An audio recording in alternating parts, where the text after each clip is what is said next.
She threw me on the street the day after my son's funeral, claiming the house was hers now. At the will reading, she laughed. "Hope you enjoy being homeless, Eleanor."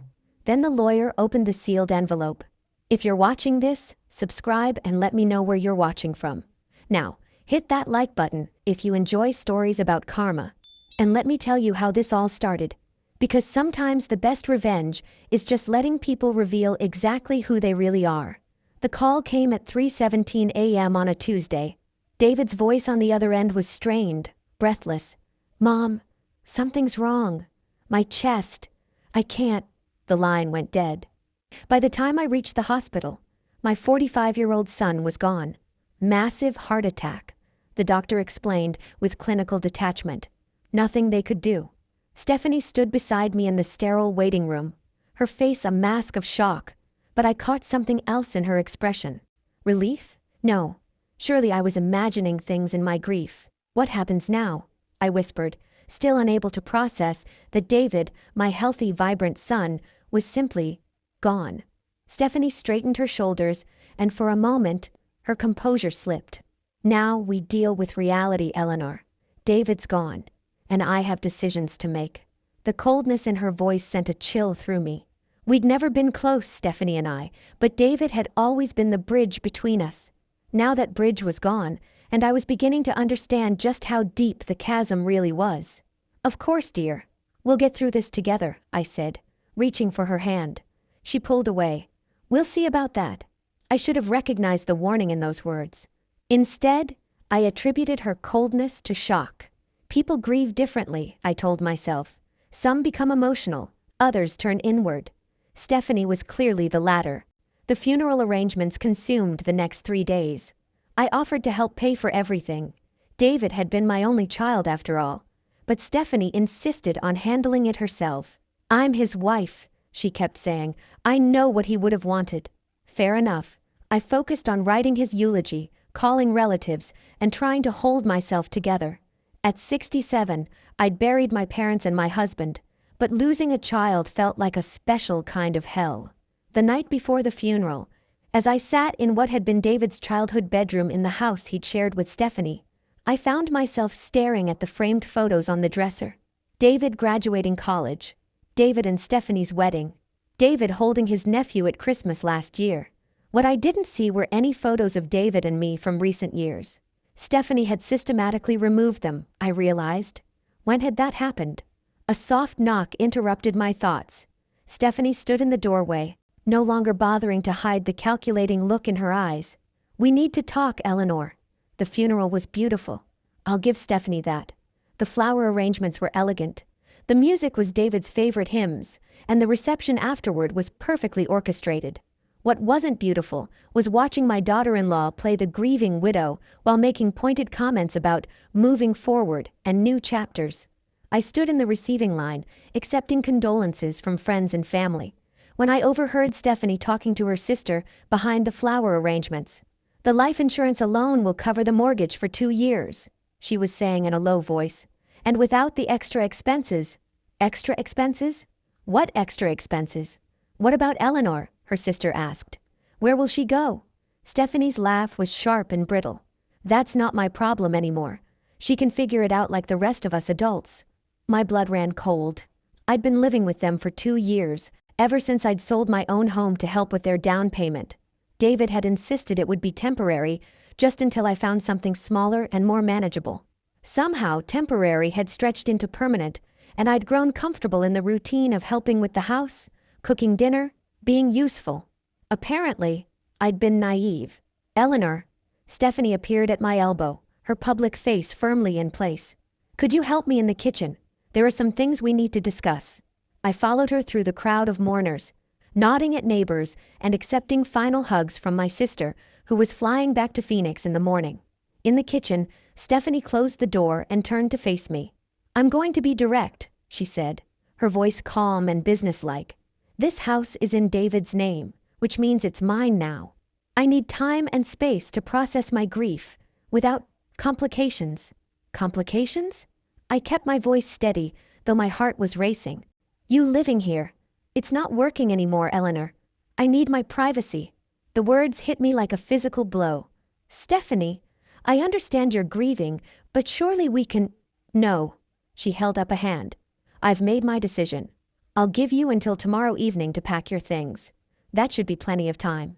I stared at her, searching for any sign of the woman who'd once called me mom, who'd hugged me at Christmas dinners, who'd cried when David proposed.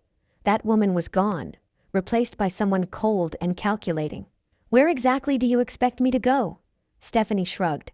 You're a grown woman, Eleanor. You'll figure something out. The casual cruelty of it took my breath away. David would be horrified by this conversation. David's dead. The words came out flat, final. And the sooner you accept that, the better off we'll both be. I packed my entire life into 4 suitcases and 2 boxes. 67 years reduced to what would fit in the trunk of my car. As I folded my clothes and wrapped my few remaining photographs, I kept waiting for Stephanie to come upstairs and apologize, to say she'd spoken in grief, and of course I could stay until I found somewhere else to go. She never came. Instead, at exactly 6 p.m. the next day, she appeared in my doorway with her arms crossed. Time's up, Eleanor. I zipped the last suitcase closed and looked around the room that had been my sanctuary for 2 years. The walls were bare now, stripped of the few personal touches I'd been allowed to add. It looked like a guest room again, which I supposed it always had been. I'll need a few more minutes to get everything to the car, I said. I'll help you. It wasn't an offer. It was a statement. Stephanie wanted me gone, and she wanted to make sure it happened quickly. We made 3 trips in silence. As I loaded the last box into my car, I turned to say goodbye. Maybe to make one final appeal to whatever remained of her humanity. I know you're angry with me for some reason, I said quietly. I wish I knew what I'd done wrong so I could fix it. Stephanie's expression didn't soften. You didn't do anything wrong, Eleanor. You just exist. In my space, in my life, in my way. David felt sorry for you, but I don't. The honesty was brutal, and somehow cleaner than the polite fiction we'd been maintaining. I see. I got into my car and rolled down the window. Will you at least tell me if there's going to be a formal reading of David's will? I assume he left something? Why would he leave you anything? Stephanie's voice was genuinely puzzled. You're not his wife, and it's not like you ever contributed financially to our household. The irony was so sharp it actually made me smile. The $40,000 I'd given them for the down payment might disagree with that assessment. But clearly Stephanie had either conveniently forgotten or genuinely convinced herself it had been a gift. Of course, I said. Silly of me to assume. I drove away without looking back, heading toward the Hampton Inn on Route 9. It was the closest hotel I could afford while I figured out what came next. In the rearview mirror, I watched Stephanie stand in the driveway until my car disappeared around the corner. At the hotel, I checked in for a week and carried my suitcases to a generic room that smelled like industrial cleaning products and broken dreams. I sat on the polyester bedspread and stared at my reflection in the mirror above the dresser. Who was this woman looking back at me? A widow, now childless, homeless, and apparently worthless in the eyes of the only family she had left. But as I sat there in that sterile room, something unexpected began to stir in my chest. Not despair, though that was there too. Something sharper. Something that felt almost like anticipation. Stephanie thought she'd won. She thought she'd successfully discarded the inconvenient mother-in-law and claimed her prize. What she didn't know was that David had been a much better son than she'd ever given him credit for. 2 weeks into my hotel stay, just as I was starting to seriously worry about my dwindling savings, the call came from David's lawyer. Mrs. Fairfield, this is James Morrison from Morrison & Associates. I handled your son's legal affairs. Yes, Mr. Morrison, I remember meeting you at David and Stephanie's house closing. I'm calling to inform you that the probate process is complete, and there will be a formal reading of David's will next Tuesday at 2 p.m. in my office. Your presence is required. My presence was required? I sat up straighter, ignoring the way the cheap mattress springs protested. I'm sorry, but I think there might be some confusion. Stephanie seemed to think. Mrs. Fairfield, Mr. Morrison interrupted gently. I can only tell you what David's will specifies. And it specifically names you as a beneficiary. I'll see you next Tuesday at 2 p.m. After he hung up, I stared at my phone for a long moment. David had left me something after all. Probably some small keepsake. Maybe his father's watch, or the photo albums from his childhood. Stephanie wouldn't be happy about it. but she'd have to live with whatever David had decided. I spent the weekend apartment hunting online, looking at senior living communities and modest one-bedroom rentals within my budget. My savings account could cover another week at the hotel, plus first month's rent and a security deposit. But I'd need to be careful. Social Security and the small pension from my teaching career would have to stretch further than I'd originally planned. At 1:45 p.m. the following Tuesday, I sat in the parking lot of Morrison & Associates, watching Stephanie emerge from a silver BMW wearing a black dress that probably cost more than my monthly budget. She'd brought someone with her, a man in an expensive suit who kept checking his phone. When I walked into the reception area, Stephanie's face darkened. "What is she doing here?" she demanded of the receptionist. "Mrs. Fairfield is here for the will reading," the young woman replied professionally. "Which Mrs. Fairfield?" Stephanie's voice rose slightly. "Both of you, apparently." The man in the suit, who I now recognized as Stephanie's brother Marcus, leaned over to whisper something in her ear. She nodded curtly and took a seat across the waiting room from me, making it clear that whatever temporary civility might have existed between us was officially over. Mr. Morrison appeared promptly at 2 p.m. and ushered us into his office. He was a kind-faced man in his 60s with silver hair and gentle eyes behind wire-rimmed glasses, the kind of lawyer who probably still believed in doing right by his clients. "Ladies, gentlemen," he began, settling behind his mahogany desk. "I know this is a difficult time, but David was very specific about his wishes. I'll read the will in its entirety, and then we can discuss any questions." Stephanie sat forward eagerly, her hands clasped in her lap. Marcus had pulled out a legal pad and was preparing to take notes. I simply folded my hands and waited. The first part of the will was exactly what I'd expected. Stephanie inherited the house, the cars, David's retirement accounts, and his life insurance policy. She nodded approvingly at each item, occasionally glancing at me with something that looked like satisfaction. Then Mr. Morrison's voice changed slightly, and I knew we were approaching something important. There is, however, one final provision that David added just 3 months ago. The atmosphere in the room shifted. Stephanie stopped nodding and leaned forward, her eyes sharp with sudden attention. Marcus set down his pen, and I found myself holding my breath. Mr. Morrison cleared his throat and continued reading. "To my mother, Eleanor Fairfield, who provided the down payment for our home and has never asked for repayment, I leave the contents of Safety Deposit Box E337 at First National Bank, along with all associated documentation and account information contained therein." "What safety deposit box?" Stephanie's voice was sharp. "David never mentioned a safety deposit box." Mr. Morrison looked up from the document. Apparently it was something he maintained privately. He was quite specific that the contents should go to his mother. I was as surprised as Stephanie, but for different reasons. David had never mentioned a safety deposit box to me either. What could he possibly have put there that was meant for me? "What's in it?" Marcus asked, his lawyer instincts kicking in. "I have no idea," Mr. Morrison replied honestly. "David simply provided the bank information and instructions that Mrs. Fairfield should have full access upon his death." Stephanie's face was flushed with anger. "This is ridiculous. If there's anything of value in that box, it should be part of the estate. We need to contest this."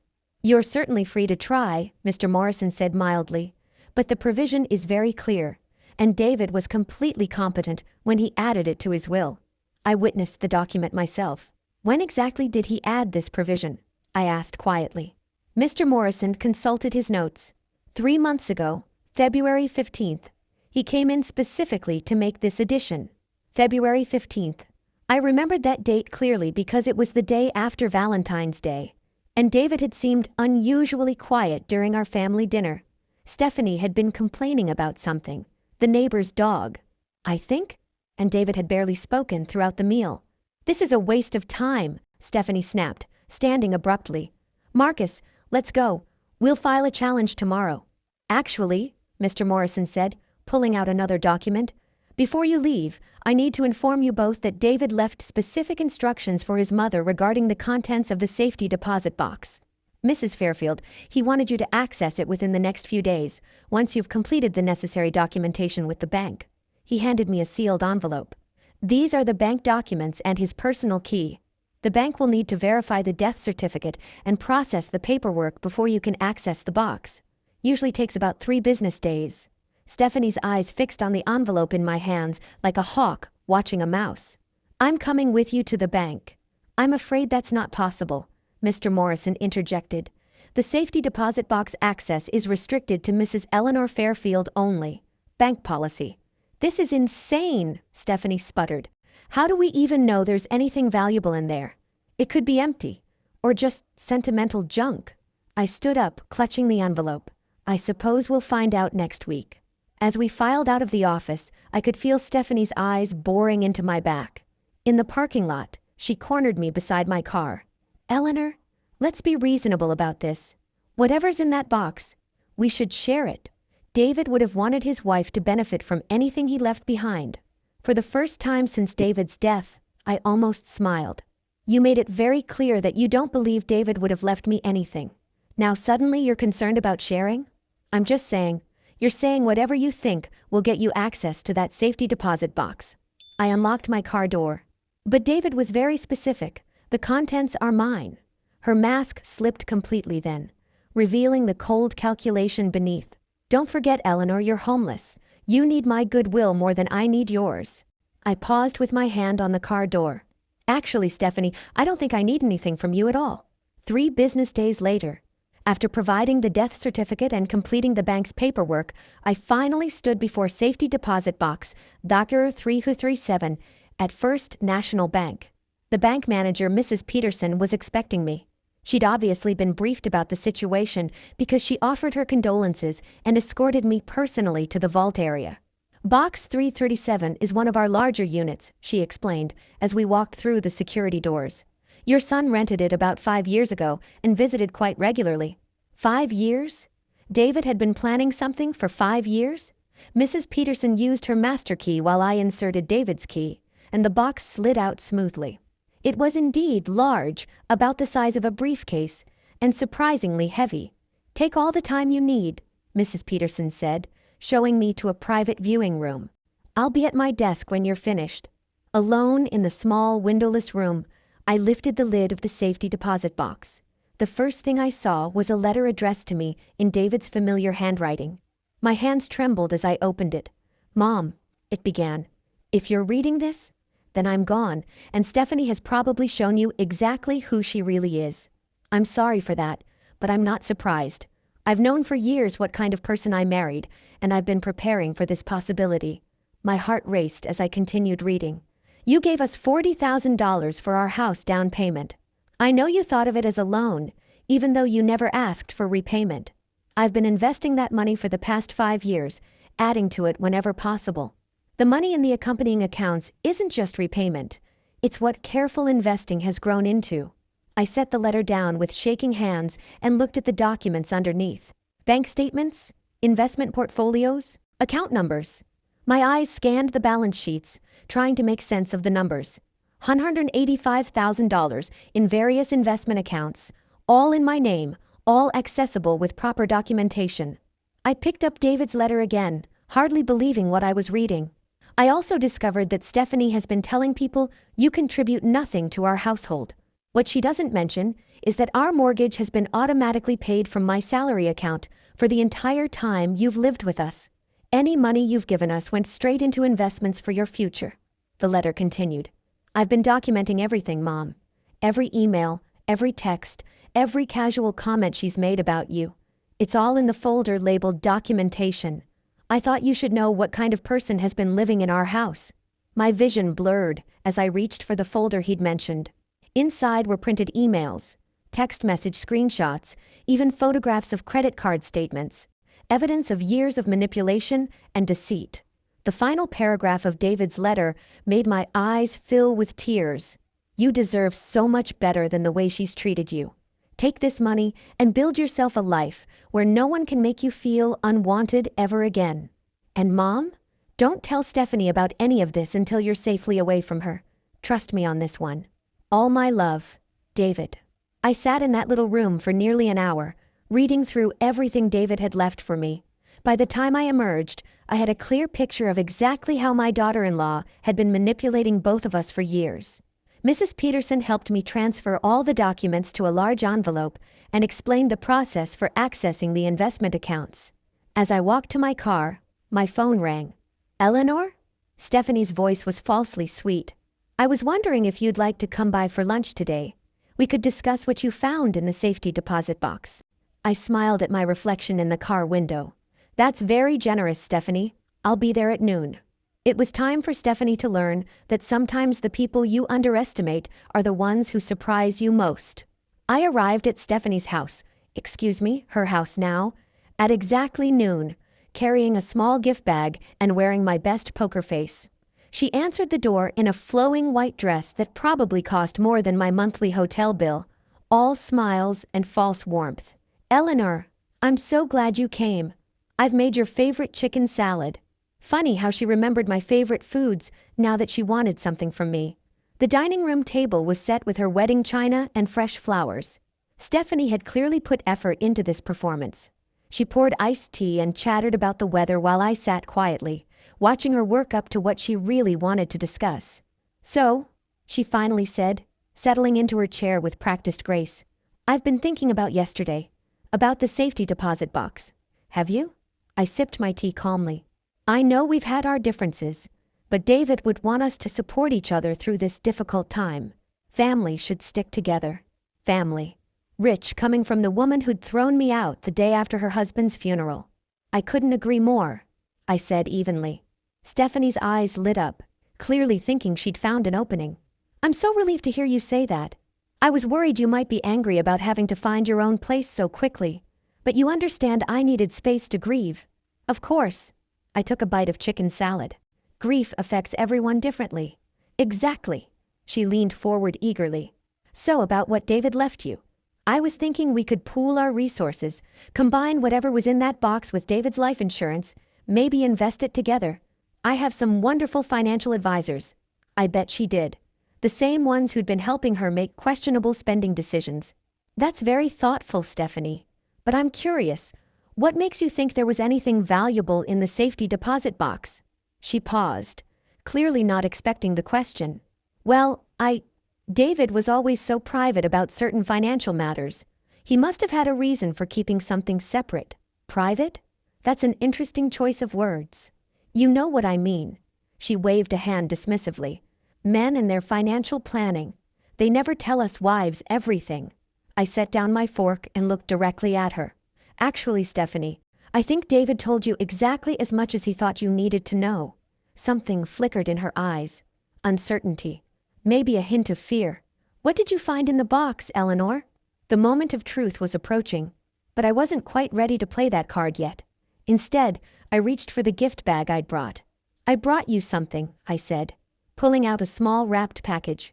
"A little thank you gift." She unwrapped it eagerly, revealing a framed photograph of David from his college graduation. Her face softened slightly. "Oh, Eleanor, this is lovely. Thank you. I thought you should have it. After all, you were such a devoted wife." The emphasis I placed on devoted wasn't lost on her. She looked up sharply, searching my face for hidden meaning. "What's that supposed to mean?" "Nothing at all. I'm just appreciating how well you took care of my son." Stephanie set the photograph down carefully, her demeanor shifting. The fake sweetness was evaporating, replaced by something warier. "Eleanor, you're being cryptic. Just tell me what was in the safety deposit box." I smiled and took another sip of tea. "Documents mostly. Very interesting reading material." "What kind of documents?" "Oh, you know, financial records, investment statements, some correspondence." I paused meaningfully. "Quite a few printed emails and text messages." The color drained from Stephanie's face. "Text messages?" David was quite thorough in his record-keeping, especially toward the end. I pulled out my phone and opened the photos David had taken of various text conversations. "Would you like to see one? This is from about 6 months ago." I turned the screen toward her, showing a screenshot of her texting her sister. "God, I can't wait until that old bat finally moves out. Then we can turn her room into the home gym I've been wanting." Stephanie lunged for my phone, but I pulled it back smoothly. "There are dozens more," I said conversationally. David was apparently very good at documentation. "This next one is particularly enlightening. It's you texting Marcus about how you've been convincing David that I should contribute to household expenses when the mortgage was already budgeted from his salary. Stop. Stephanie's voice was barely a whisper. And then there's the email where you're laughing with your sister about how gullible I am. How easy it was to make me feel like a burden when you'd already planned to kick me out after David's death. I set the phone down and looked at her with what I hoped was mild curiosity.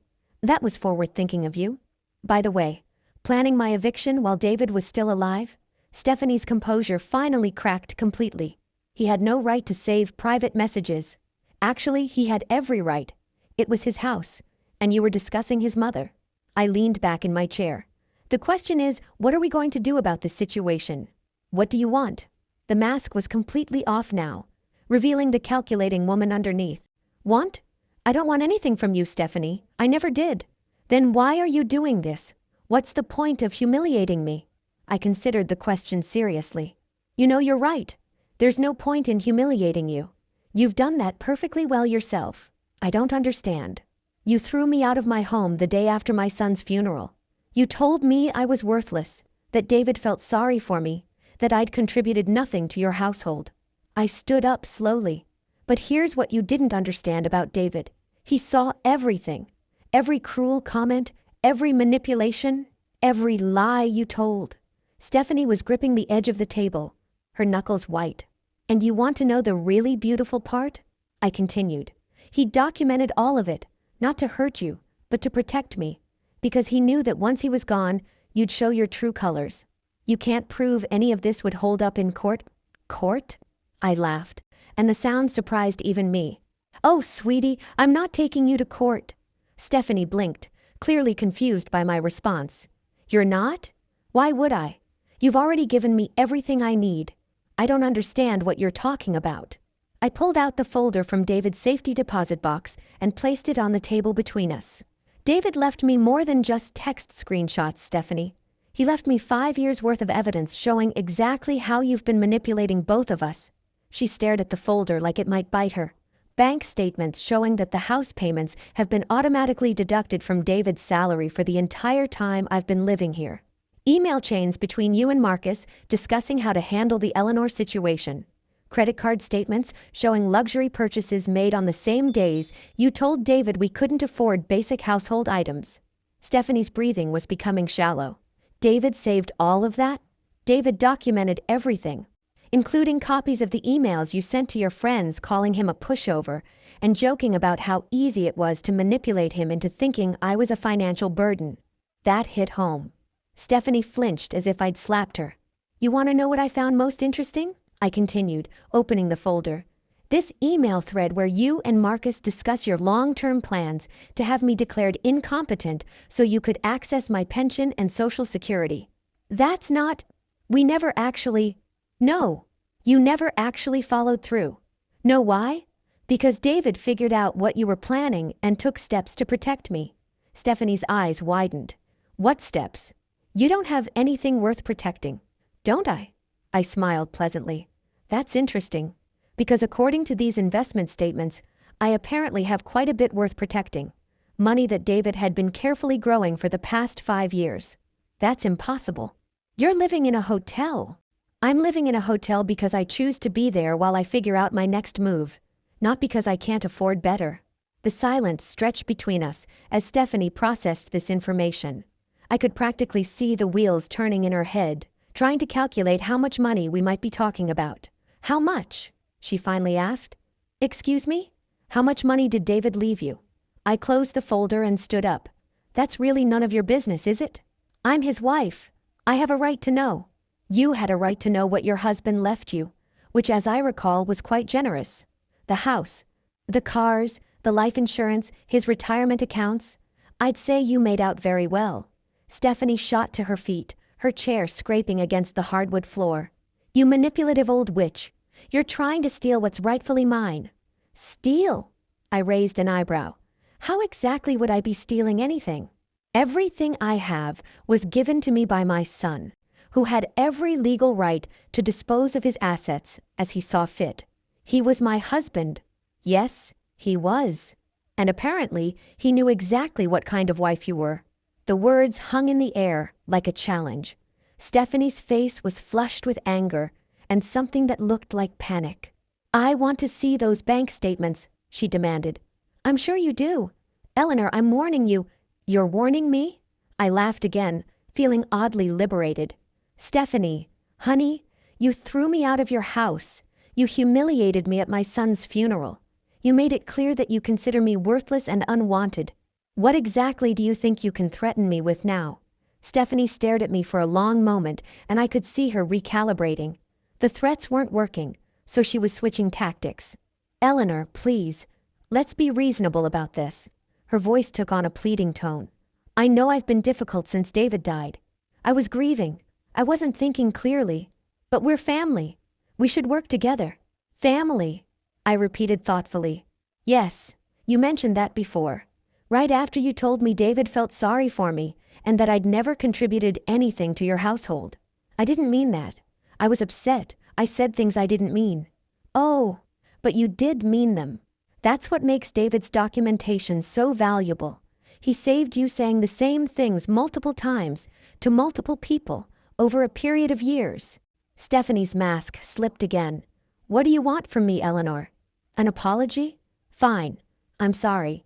I'm sorry I hurt your feelings. I'm sorry I asked you to leave. I'm sorry for everything. Now can we please discuss this money situation like adults?" "There's nothing to discuss." "Of course there is. If David left you a significant amount of money, we need to plan how to manage it responsibly. I know excellent financial advisors. I could help you invest it properly." "You mean you could help me spend it properly?" "That's not what I said. It's what you meant." I picked up my purse. "Stephanie, let me be very clear about something. The money David left me isn't an inheritance that fell into my lap. It's the return on the $40,000 I gave you for your house down payment, plus 5 years of careful investment." Her mouth fell open. $40,000? Did you think it was a gift? Did you think I just handed over my life savings out of the goodness of my heart with no expectation of repayment? David said it was a family contribution. David was trying to preserve your pride. And mine. But he never forgot it was a loan. I could see her mind racing, trying to process this new information. If I'd invested $40,000 5 years ago, and David had been growing it. "How much is it worth now?" she whispered. I pulled out my phone and opened one of the banking apps the bank had helped me set up. The account balance filled the screen, and I turned it toward her. $185,000. Stephanie's face went white. She grabbed the edge of the table to steady herself. "That's impossible." David was a careful investor, and apparently he was very motivated to make sure his mother was taken care of. But that's almost as much as the life insurance policy." "Yes, it is. That money should be part of the estate. It should be split between us." "Should it? Based on what legal principle? Based on the fact that I'm his wife and you're just his mother." The casual cruelty in those words, "just his mother," hit me like a physical blow. But instead of pain, I felt something else. Clarity. "You know what, Stephanie? You're absolutely right. I am just his mother. The woman who gave birth to him, raised him, supported him through college, and lent him the down payment for the house where you threw me out like garbage." I stood up and slung my purse over my shoulder. And apparently, that was enough for David to make sure I'd never have to depend on anyone's charity again. "Wait," Stephanie called as I headed toward the door. "Eleanor, wait. We can work this out.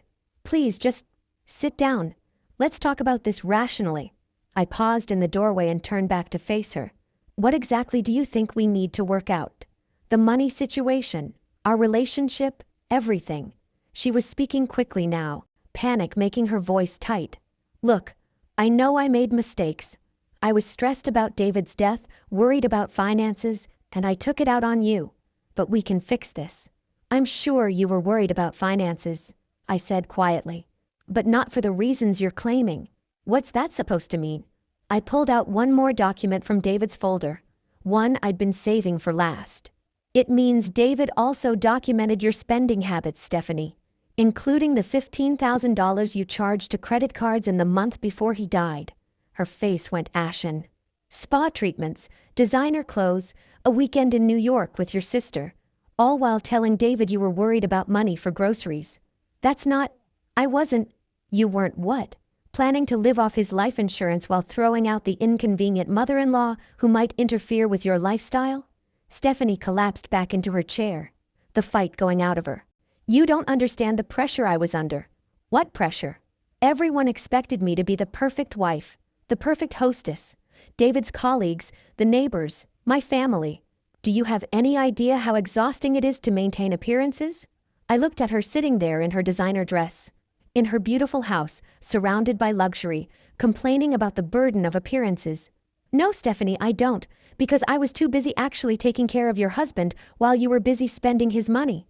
I loved David. You loved what David could provide for you. There's a difference. She was crying now. Ugly tears that smeared her perfect makeup. I can't lose everything. I can't go back to being nobody. You're not nobody, Stephanie. You're David's widow. You inherited a $500,000 house, a $200,000 life insurance policy, and his retirement accounts. You're financially set for life if you manage it properly. But it's not enough for the life I planned. Then maybe you planned the wrong life. I walked toward the door again. And this time she didn't try to stop me with words. Instead, there was a soft thud behind me. I turned to see Stephanie slumped forward in her chair, her face gray, her breathing shallow. For a moment, I thought she might actually be having a medical emergency. Then I realized what I was seeing. Complete defeat. The moment when someone realizes they've lost everything they thought they were entitled to, and there's no manipulation or charm or cruelty that can get it back. I can't, she whispered. I can't lose everything. You're not losing everything, Stephanie. You're losing the things that never belonged to you in the first place. I left her there in her expensive dining room, surrounded by her wedding china and her carefully constructed life, and walked out into the sunshine of my new beginning. Sometimes the best revenge isn't revenge at all. Sometimes it's just justice, served exactly when it's needed most. And sometimes, if you're very lucky, it comes with a hefty bank balance and the knowledge that the child you raised turned out to be exactly the man you hoped he'd become. David had taken care of me after all, just like he'd promised he always would. Even from beyond the grave, my son had kept his word, and that, more than any amount of money, was the greatest gift he could have given me. Thanks for listening. Don't forget to subscribe and feel free to share your story in the comments. Your voice matters.